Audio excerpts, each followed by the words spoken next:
Hello, friends.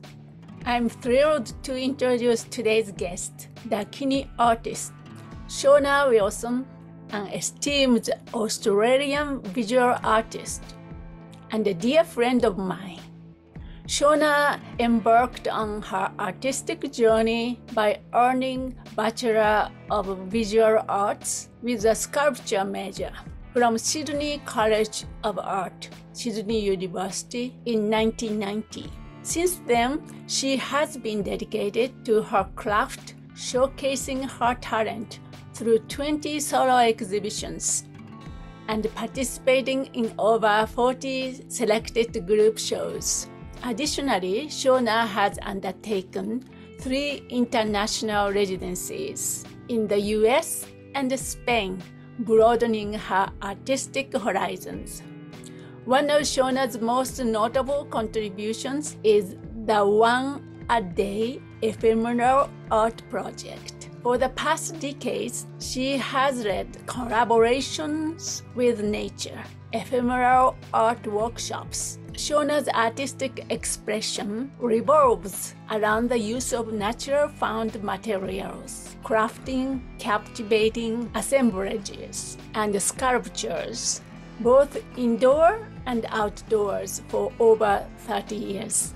While Shona's journey as an artist predates her involvement in Buddhism, her connection with Dakini's whisper since 2021 has unveiled a profound alignment between her creative works and Buddhist principles, particularly Chu and Dakini.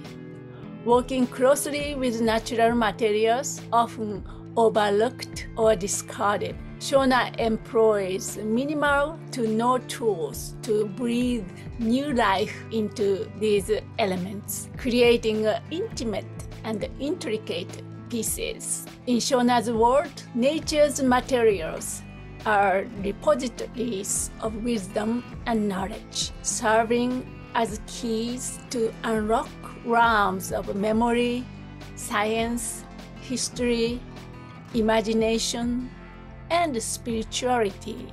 Through art making, one embarks on a sacred journey, a ceremony of creativities. Are you intrigued by Shona's artwork? Let's dive into our conversation as we explore the enchantment of her creations together. Enjoy. Hi, Shona. Hello, Candrola. Wonderful to have you here for this conversation about your artwork, Dakini art. Your work is truly inspiring, and I'm excited to delve into its depth with you. One aspect that fascinates me is how Dakini manifests in the ordinary, in the things we encounter every day, and how your artwork beautifully embodies this concept.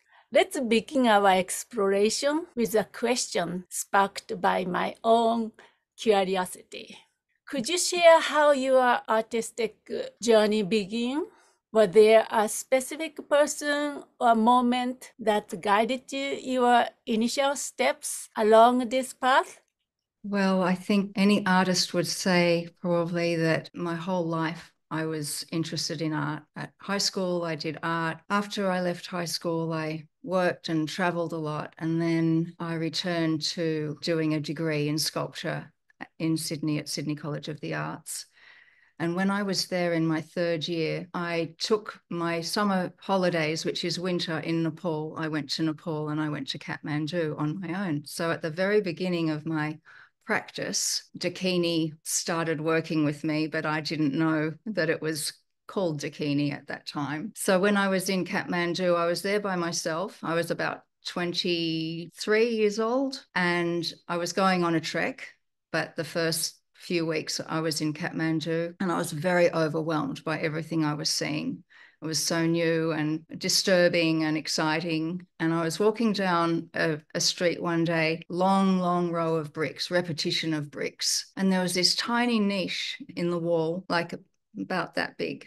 but it was a square. I stopped and I looked inside, and there was nothing inside, but I noticed the effect of looking at something so small and dark. It was like prajnaparamita in a way, like the void, looking into nothingness. And then everything else, everything around me just melted away, and I was fully focused on that small thing. And it was an aha moment for me. And I thought, okay, when I go for my trek, for my walk, I'm going to start noticing small things. So I started looking for small things on that walk, and that gave me the whole inspiration for the end of my degree, for my major work, and then on into my whole career. That was a huge moment, which I didn't really realize at the time, but it still continues in my practice, this noticing of small things. And at the same time, I was introduced to the work of a British artist called Andy Goldsworthy, who makes land art, or art with nature out in the landscape. So I also decided to restrict my materials to just natural materials. So those two things combined, and that pretty much gave me my whole art career, looking at nature, the small details in nature, and the awe and wonder that comes from doing that has propelled and given me sustenance and the juice for my whole art practice. That sounds wonderful and awesome. Thank you for sharing. Let's start sharing one of your artwork. Yes. Well, actually, this is another big moment in my life that brought these Okay. little beings into the world as well. I work indoors and outdoors. The outdoor practice I've been doing for about 10 years. About 4 years ago, my husband died, and I went to that outdoor practice as a way of healing and also bringing joy into my life. And these little creatures started appearing, and I didn't really make human type forms, representational forms before that. I was more working with kind of abstract concepts and patterns and color and shape. But then these dakinis, I called them Joybringers, but they're like little dakinis, started emerging, playful little spirits, just with what I was finding in the environment. And that started a whole series actually of Joybringers. I don't know what This, more to say about it. this It's, makes me smile. yeah, that's their You give purpose. me lots of really did give me lots of joys and Yeah. some kind of innate bubbling joys kind of bubbling up. Yes, it's very well. She's dancing and she's spreading energy, and there's so much life force, Yeah, I think. nice. Yeah. Yeah, thank you for sharing. So Mm. how do you choose your medium and the materials when creating a piece? What is the relationship between your idea and your material? I rely on the materials a lot of the time to give me the idea. I don't go in with a set idea of what I'm going to make, usually. Sometimes I do, but rarely. Um, so I'm relying on happenstance and serendipity to provide the materials, and then just working with the materials. An idea comes, or sometimes I'm not sure what I'm making, and only afterwards do I realize what I've made, or it reflects back to me a story or something that I can relate to or feel that I need to know. Can you show me the Dakini just standing behind you? So that's the Dakini, the one of the Dakinis you Yes, this is shared with us in Dakini's Whisper communities. So this is the first one, right? Yeah. this is the sort of only sculptural version, like three-dimensional version I've made of a Dakini, but she was half made for many years. And then again, when my husband died and I joined Dakini's Whisper about the same time, I decided I needed to finish her. And so her wings are made from seed pods. And the Wow. surprise is that when they actually move, they expand and contract like wings. When it's humid, they come out, and when it gets very dry, they curl up and they actually meet her body. So that I love surprises in my work. So that was a lovely Really? surprise. And so, like on the back, that's fish scales. Oh, wow. And the Fish. thing I love about using natural materials is that then I get excited about, oh, what is that material? What does it do? What's its function?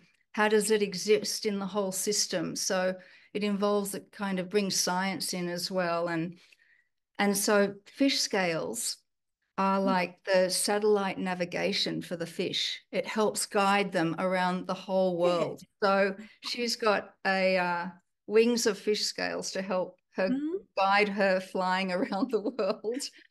And yeah, Dakini. yeah, she's a Dakini and she has stars in her hair, of course.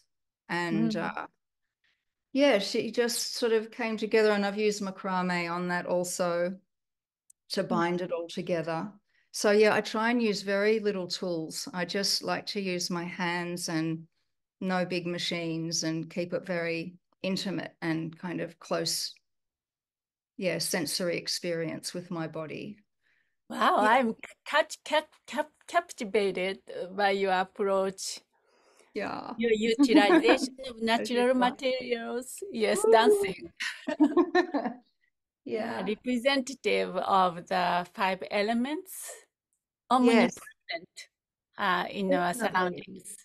It has the Truly wood, fascinating. Yeah. yeah, the sea, it has jewels, it has metal. Her head's Mm, a rock. Uh, shells. Yeah, a few everything. man-made Yeah. things in there also to Mm, because the Dakini has to, act on the earth too. She's just not yes. always flying around in the Yes. skies. So Yeah. through your artistic transformation, I would say, these Mm. materials are reborn into Yes, tangible forms, exactly. inviting viewers to engage. For example, me, I can relate to, I can um, engage with them through our senses and Mm. imagination. In my book, Dakini Journey in the Contemporary World, I explore Dakinis through the lens of five elements. So Yeah. these elemental beings permeate the fabric of existence, Mm. yet they remained elusive to Mm. those who lack the perceptions or the perceptiveness to recognize them, or who are blocked, Mm. or bound by rigid forms, concept, and expectations. So, kind of a paradox. It's a kind paradox of Dakini. Mm. So, the one that resonate deeply with the essence of your art making process. So Yeah. fascinating. Yeah, Yeah. I think you encapsulated that really beautifully, that transformation of the material. So it's breaking apart a form that already exists. So we're not labeling it as that form, disassembling it and then reassembling in a new form so that it's fresh and new and people see things that they know, but they're presented in such a different way that stops you and you pause Mhm. and want to look more and We discover mm, something, oh, I didn't know. I can yeah, imagine this way, like each of us has this immense imagination, immense creativities, but somehow those things are blocked by many conditionings. yes, So artwork, like your art, kind of inspire us to rediscover what we hold inside of us, like a treasure inside of us. So I really appreciate. Mhm. Yeah, yeah. thank you. So then, in what ways has your Dakini art impacted your human spiritual journeys, or vice versa? So that's another questions. um, I think Dakini has always been in my art, but I wasn't able to contextualize it as that. But it's been this joy, awe, and wonder of natural materials that has deepened my experience of the world around me, particularly nature. And then through that, getting to more and more subtle levels of nature. And so, what is creating all of this? You know, how does this exist? What's the force? What's the creative, that thing that we can't give a name to? How does it all come to be? It's just so magical and wondrous. So I've been very focused mainly on nature, but I think coming to the practice and Dakini's whisper more formally with a structure around the spiritual dimension of my work, it's allowing for a more human embodied experience of it. I'm as concerned for the human world as I am for the natural world, knowing that we are all part of the natural world. But before, my focus was more on nature.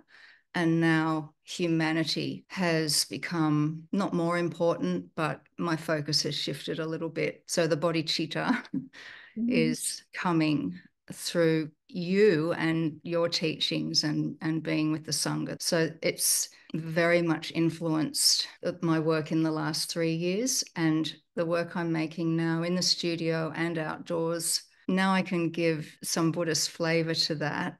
Not Flavors. not too directly, because I still want to reach a very wide audience. Yes, And yes, people can be afraid if you bring religion or practice into it. So I try and keep it very subtle.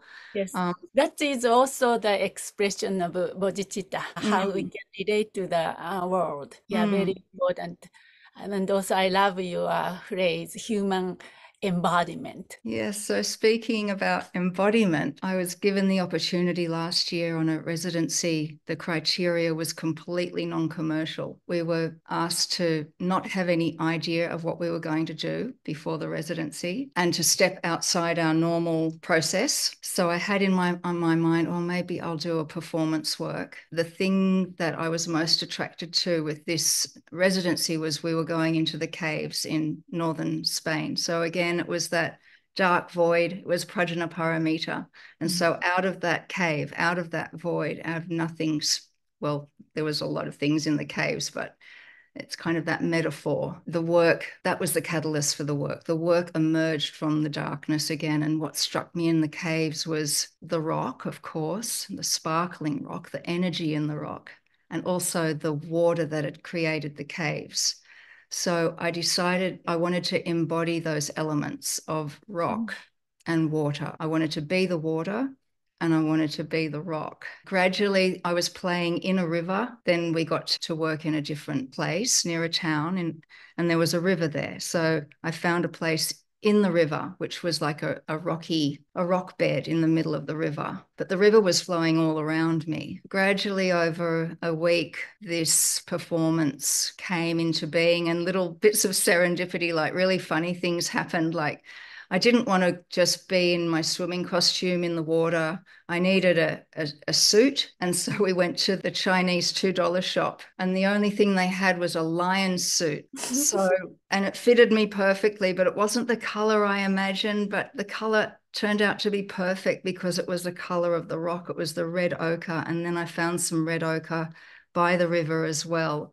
I covered myself with the red ochre where the costume wasn't. And then I entered the water with the ochre. I wanted to embody being like a rock, just another rock in the river, like the river of humanity, just another rock in the river. You have a Yeah, videos? Can I yeah. show? So the whole performance went for about 20 minutes, but I haven't edited it. But it felt like I was in the water for 10 minutes. It was very timeless experience. So All yes, right. I called this performance the Red Lady, and it actually wasn't until I got home and was in a teaching with you when I realized that the Red Lady is Vajra Yogini. And here I've got like her blood, her essence, the iron of our blood. And I'm tracing my sort of passage, my journey onto the rocks that are there. And it's very like you have to let go of your ego and just be prepared to appear completely stupid. um, And like little mistakes like that gave me this other feeling of another movement to stretch out. And like every little, I don't see, like every moment is a chance for something new to happen. And here where the rock was underwater, then I noticed, you know, the ochre disappearing down the river. And that informed part of the later bit of the performance. And I do get in the water and I do become a rock and submerge myself in the end. It was very perfect and it was very empowering, even though I didn't really understand. I don't think we ever understand fully what we're doing in the creative process. When I work intuitively, and that's the great, I like to be surprised. Yeah, I don't want to know everything before I begin. Well, how can we? So it's a process of exploring, discovering. And also part of us already one level who already knows how to move. If we just get rid of that constriction, preconceptions, ideas, and expectations deep down within us, all have this potential for creativities and knowingness. That's how I feel. Thank you so much for sharing. This is amazing. I hope the audience also enjoyed. I'm sure they Yeah, did. I hope they get a laugh from it too. So, can I ask two more questions? Do you have a message for our audience about how they might work with Dakini as expressive art in their lives? What's this painting about? This is a future project Hmm. based on my enjoyment of the last performance. It's going to be another performance, I think, that's going to happen this year in Bhutan. And I had this idea of a clown performance for Mhm. quite some time. So, speaking back to a message for people of how to experience or express Dakini in their art was, yeah, of letting go of these preconditions of how I should behave, how I should act, how I should move, and really be your 5-year-old self again. The children in us, they know how to connect with Dakini energy so naturally. It's there, and then the conditions come and we cover it up. So that would be one of my messages, to try and drop your adult self and come into your playful child self, and that the world around you, everything is a material. Nothing is set as a thing. You can transform anything into something else. And so, yeah, that flexibility. And in that way, when you open up and you're changing things from one thing to another, that space in between, that's where Dakini comes in. It's like it's a gateway. The art making is a gateway to the Dakini. And then Dakini shows herself lots of different ways. This drawing is an outcome from a whole series of things, like even this Dakini here, and a much earlier drawing I did as an Oh, adult. I did this as an adult. I love it. The project was to draw yourself with all your superpowers. This is what I came up with. And you can see how it relates to this one here, and also a little bit to the image on the screen, this sort of joyful exuberance. This work will be kurukula, but it's also, has many, many malas of flowers on her. That's her costume, is flowers drawn on her face and a flower headdress, and she's shooting flowers. So the performance will be, I have to make all the flowers. I'm going to write messages on the flowers, loving messages, and maybe with some Buddhist teaching. But so much of Buddhist teaching underpins Western Mhm. psychology and philosophy anyway. So it's wonderful to see, yeah, all these connections start to grow. Yeah, so you're gonna spread the love, Spreading love, yeah. What did you? Dakini embodiment. This Yeah, is it. yeah. So this is my most embodied Dakini embodiment, but it has a little twist of the clown, the Western clown. Nice. Yeah, Yeah, not too serious about not this. too serious. I loved what you said, and also I'm deeply moved by your word. What did you say? Art making indeed served as my gateway to Dakini. Mm, Could yeah. I go so far as to suggest that your art making has facilitated a meeting with Dakini? Well, that would be wonderful. Yeah. And also, I love what you said about the emptiness of inherent existence. There's no such a thing out there with a solid, independent entity. We participate to create whatever external world or internal world. I love that kind of concept, very Buddhist. Empty, Yes, yeah. you express through art making. Emptiness and appearance, appearance and emptiness. Yes, and appearances coming from emptiness and also Mm-hmm. then dissolving back. Ball of Yeah. ochre becomes a Mm-hmm. ball and then dissolves back into the stream again. Yeah. All these things are teachings. It's Mm-hmm. all Yeah, teaching. you started to see the teaching everywhere. Yeah. So nature is our gurus or teachers as Mm. well. Back to the Dakini. So the essence of Dakini is, I would say, ineffable or indescribable, transcending language.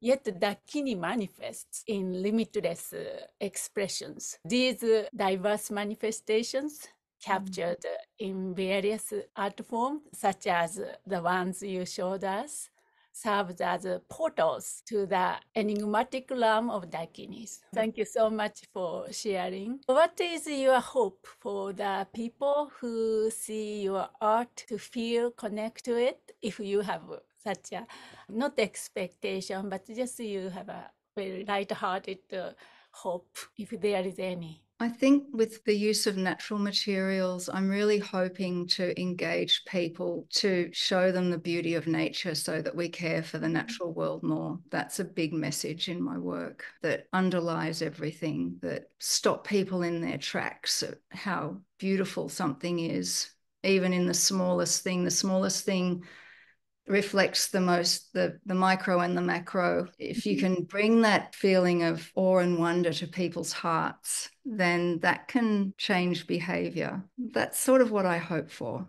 Yeah. Yeah, that's also Buddhist idea about tiny things have an entire universe in us. So Mm. everything related, relational phenomena. And I think, yes, the world is so busy now and there's so much coming in if we can stop. And the Mm-hmm. process of making works, or I don't necessarily want to call them artworks, but the process of making things or playing with natural materials, you get the smell, you get the touch, you have the visual.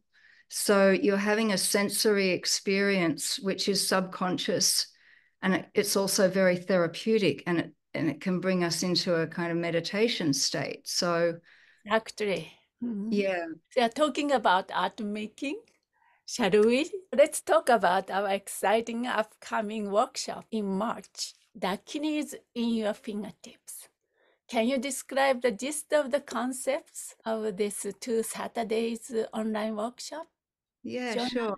I'm so excited to do this. It will be the first time I've done it online, so it's going to be a little bit different. I've been holding workshops out in nature for about 8 years, making ephemeral works. But this time we're breaking it up into 2 sections. The first session will be indoors. I'll give you some kind of juicy images to make you excited about what we're going to do, but then we're going to do a few quick experiments with creativity. We're not going to actually be trying to make artworks. We're just going to be experimenting with putting materials together and being playful and opening up that conditioning. I think it's going to be a real lot of fun. They're 2 hours each, not long. The second one, if you can be outdoors, much better. But if not, we can still work indoors because dakinis are everywhere. And then I'm going to guide you through some exercises, and we're going to explore into you making your unique or one of your unique dakinis, because this might just be the first one of many for you.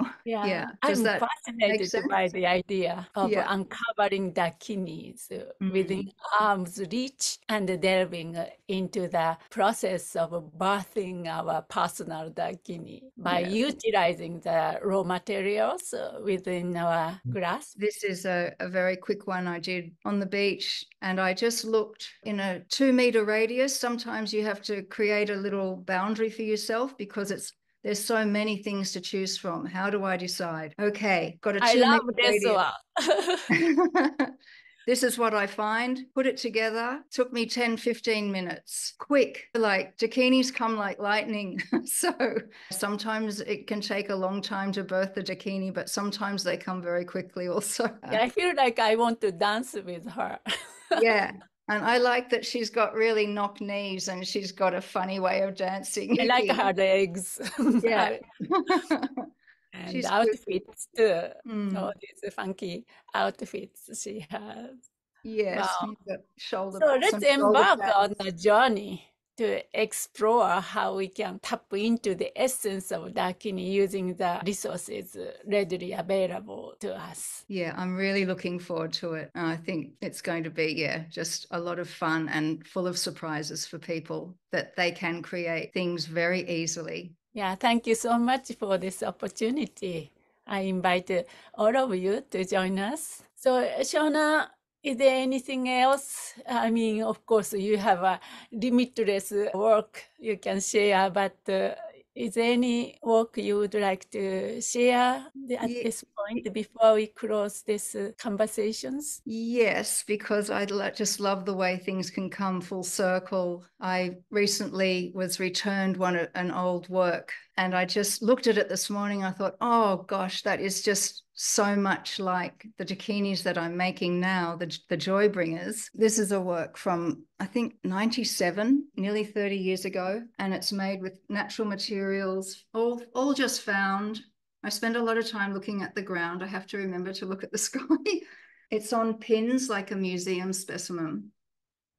But she's got her arms up and it's called Unknown Spirit. Now I have a name for her. And it's a Dakini.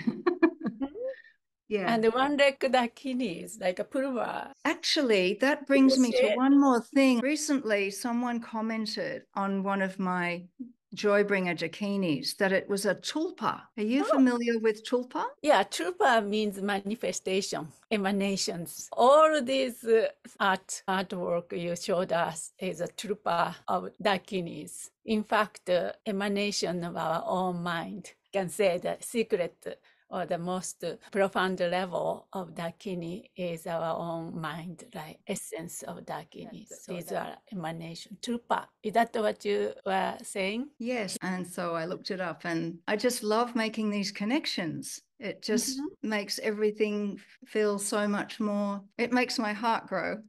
Yeah. Yeah. And also intimate. Yes. And feel like enduring already something so close Exactly. to Yeah. our heart. Close to the lineage, close to the teaching. It's always there, like just another revelation of, oh, this is the same teaching and I'm there with it. It feels very wonderful.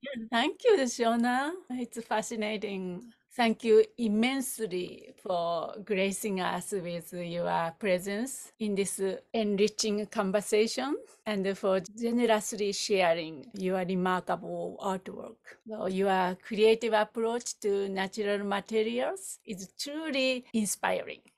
And I have no doubt that our audience feels equally inspired. So we eagerly anticipate experiencing more of the enchantment your artwork brings, guiding us through the ephemeral realms and opening our eyes, Dakini eyes, to the presence of Dakinis. Well, thank you so much. It's been an absolute pleasure. And also through your teachings over the last few years and being with the Sangha to deepen my understanding of what I'm doing and bring it to the world. Isn't wonderful? It feels like a Dakini brought all aspect of Dakini to get together here, and you and me and all beings here, including natural world.